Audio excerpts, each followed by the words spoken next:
video is about my grandma's tips. Being frugal is back in fashion, and for many, it's no longer optional. Economic distress and hard times are nothing new. They cycle through history with frequent regularity. We can learn so much from past times and take away a small comfort that many people survived with a lot less than we have today. My grandma was born in Goole, East Yorkshire, in 1919, just after World War I, and went on to bring up 4 children almost single-handedly during World War II. She was very poor and very hard-working, becoming a frowned-upon single mother when her husband walked out in the 1950s. She worked during the day as a meter maid and raised her 4 children on a pittance. They never went to bed without a hug. She must have had many sleepless nights juggling work, children, and paying the bills, yet she never lost her humanity, kindness, and wonderful sense of humour. As a child, I spent a lot of time with my Nana, as I called her.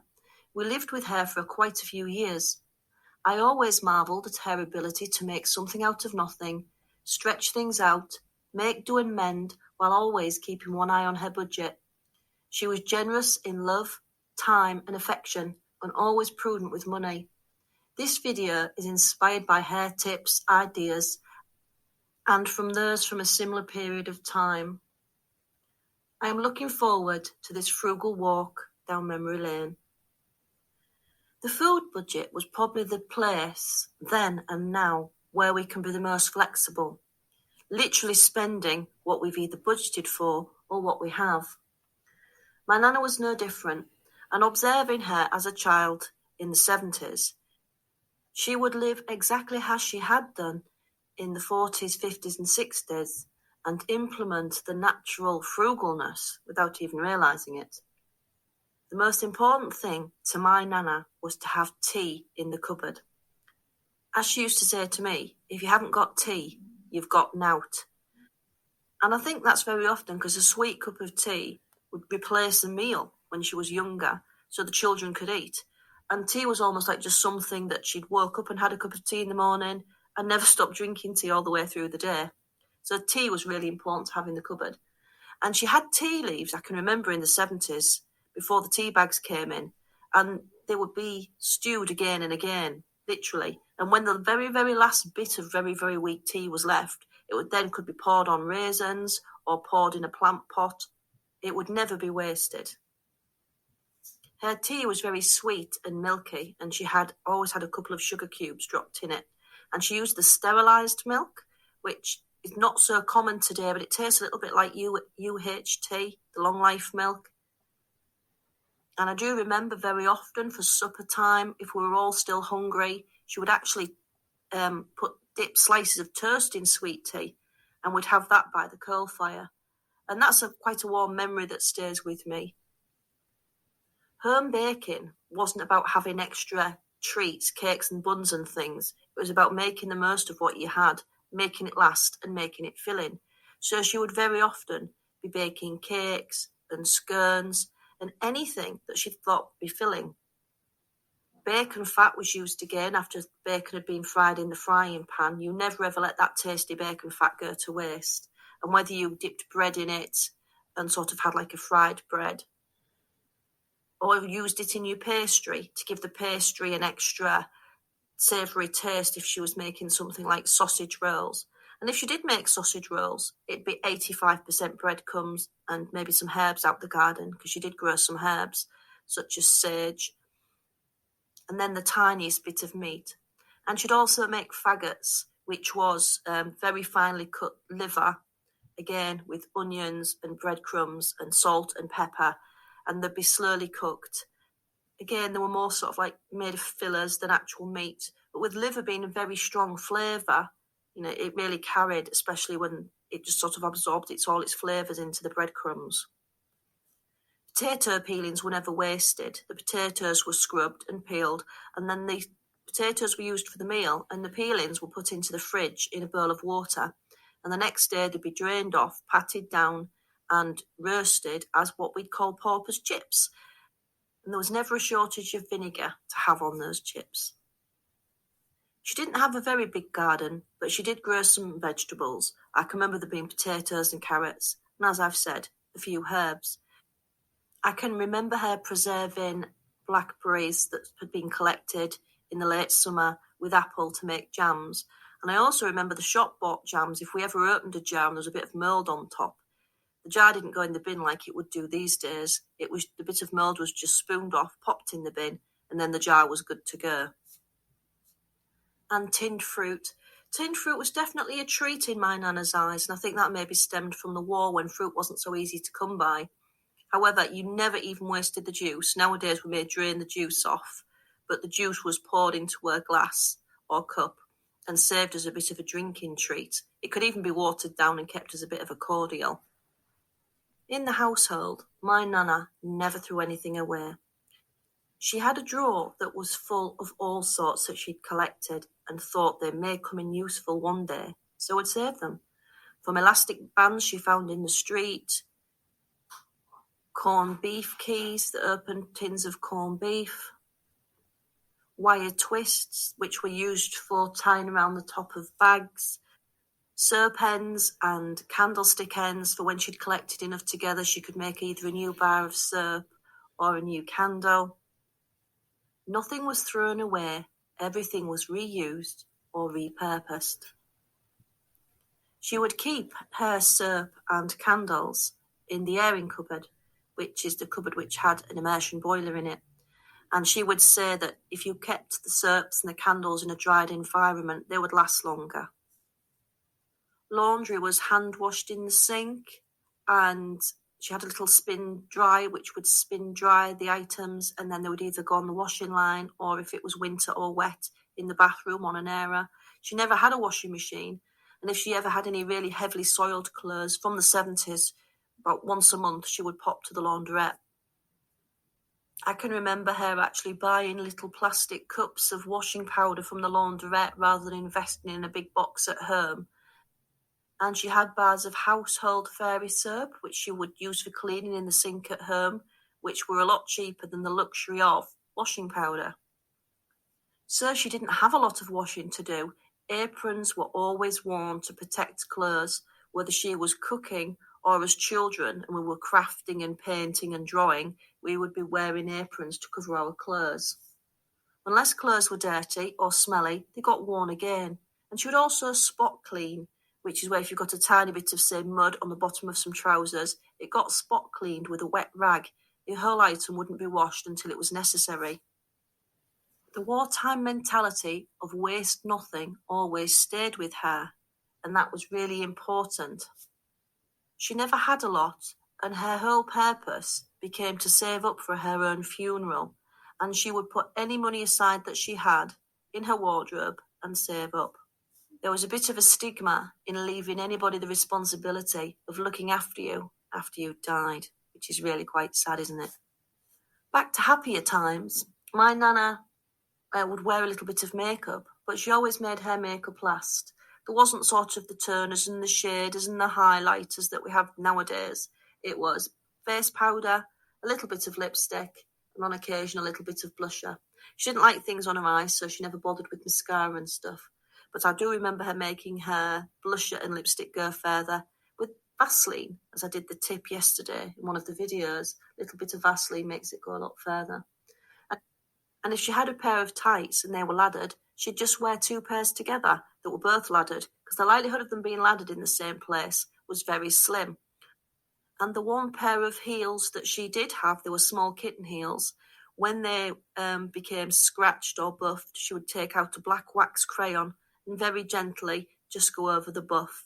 Again, that when those shoes' heels went, they were taken to the cobbler and they were re-heeled. She just didn't buy new. As children, we had some amazing times with her. She could really make something out of nothing fun. She had a big box of broken crayons. They weren't originally broken, but she never threw away broken crayons like we may do now. She kept them in a big box. And what we'd be allowed to do is draw on a piece of paper with the crayons and then get some black paint and paint over the top. So the wax came through on the paint. It used to make some great pictures. She would make us glue for sticking things with flour and water. We never actually bought glue. And very often in the 70s, envelopes would come through your door from Kodak and other camera companies asking you if you wanted to send off your films to them. It was their way of making sure they got your business by sending you the envelope. And if you slit the envelope down the side, the inside was white. And that's what she'd do, is slit them all down the sides, turn them inside out, and then we would use them as writing paper. Paper, to somebody that had been through the war, was a precious commodity. Being able to write and draw is a bit of a luxury and is really enjoying and simple. So paper was very, very precious. We weren't allowed to waste paper. And I do remember she had this one blue writing pad by Basildon Bond, and it was watermarked. And for that period of time, it was very expensive, and we weren't allowed to use that. That was her official letter writing pad. And it was kept in the cupboard. And I do remember once eyeing it up a couple of times, thinking, I'd desperately love to write on some of that paper, thinking it might be something really extra special because I wasn't allowed to. And I remember eventually, as prices got cheaper in the 1980s, I bought myself a blue pad of Basildon Bond out my pocket money, and I really wasn't sure what all the fuss was about. She always had a collection of board games for us to play with as children. Cards, we would play Old Maid and Snap. We were encouraged to go outside and sit in a garden and make daisy chains, collect snails and ladybirds, and just be out in the sunshine. I do remember in the 70s, every Saturday lunchtime, I would go to my nana's house, and her treat of the week would be to have a bag of chips, share it with me, and we would watch the wrestling. I don't know if anybody in the UK remembers the wrestling from the 1970s, but there was Mick McManus, Giant Haystacks, and everybody's favourite, Big Daddy. When it came to energy, again, my nana was very prudent, usually only cooking in one pan, putting an extra shawl on or cardigan rather than putting the heating on. But I also remember sitting by her coal fire, and she'd always be worrying that we got a little bit too close. But somebody had mentioned in a previous video about corned beef legs. When you sat too close to the fire and you got like this red mottled mark on your legs. It wasn't permanent.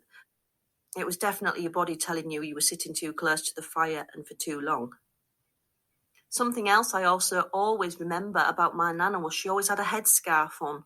Even in summer, she really didn't like drafts.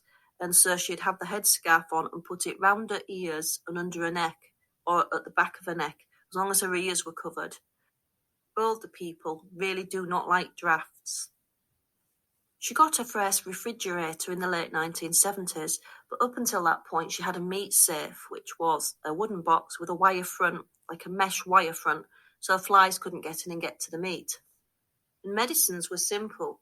She had aspirin, milk of magnesia for upset tummies, and her very favourite that she swore by, buttercup cough syrup. And she always had some of that on hand in winter for us children when we got the usual coughs and colds. My nana had never been abroad ever in her lifetime, but we did used to have seaside holidays, and she would come with us or we would go with her, whichever way round it was. The place we always went to was Scarborough, and I still have very fond memories of Scarborough, sat on the cold, windy beach, eating sandwiches that were full of boiled egg and crunchy sand, and then going paddling in the freezing cold North Sea. We would stay in the old Victorian guest houses, and usually it'd be the attic room, because the attic room would be the room where the landlady would like the children to be, so they were noisy and kept out the way of the other patrons. If it was a very rainy day on holiday, we would sit in our guest house and we would watch black and white movies with sweets, probably candy floss or sticks of rock that we'd got from the seaside shops. Such treats like Errol Flynn, Jerry Lee Lewis, and Norman Wisdom were the order of the day. And as kids, if it was the swashbuckling of Errol Flynn, we loved them, or the comedic actions of Norman Wisdom, we loved them. There's definitely a part 2 of these memories coming. But one final thought.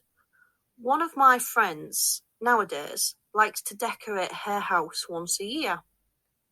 Regardless of if the wallpaper and the decor is still in pristine condition, it's almost unfashionable to have the same decor for more than a year. In my nana's lifetime, in the properties she had, she would decorate once and that would be it. And they wouldn't strip off the previous wallpaper unless it was textured. They would just layer wallpaper on top of wallpaper, and that's because of the insulation. It would add extra layers to the wall, so in winter the house or the flat wasn't so chilly. David and I recently went shopping for wallpaper, and we haven't been shopping for decorating items for quite a few years because we don't decorate every year. We do touch-ups if the paint needs it. And when we saw the price of the rolls of wallpaper, I mean, some of them were £50 or £60 each. It's just crazy that people have that money to line the walls with. You know, it's bizarre, especially when they're stripping them off and putting up a different one the following year. Anyway, that's how some folk live. We live a little bit different. We're frugal dougals and happy to be so. Anyway, thank you for being with me today. It was lovely to have a little reminisce. And if you like the content, please like, share, subscribe. And to end, here's a quick poem I wrote, inspired by my nana and her love of tea. See you soon. Bye for now. If you ain't got tea. Dog barking in some garden yonder, started about 6 o'clock dawn. First cuppa of the day, sky still grey, and blackbird is pulling on lawn. Got soaked coming back from the laundry, clouds giving us all that they've got. Quick towel down, neighbours around, and we shared a big steaming pot. When I ran too fast through Snicket, tripped and tore up my right knee. Nan scooped me up in her arms and muttered, we both need a big cup of tea. Same day we ran out of coal. No coppers that day for Dave the pot man. Lemonade might have brought some aid, but nothing soothes like tea can. Dad came home right filthy, covered in grime, and he was blaspheming. He was okay after resting his burns. His cup of tea never stopped steaming. Getting ready for bed, God, it was cold. My hands were practically froze. Sat by last embers, nicely warming through hot tea while toasting our toes. Nana said, the butter left is for tomorrow. We've ran short of every spread. Have a cup of tea, sit by me, and dip in that last piece of bread. Kid, as long as there's a full tea caddy, our family will never be without. There's hard-up folk not so lucky, 'cause if you ain't got tea, you've got nowt.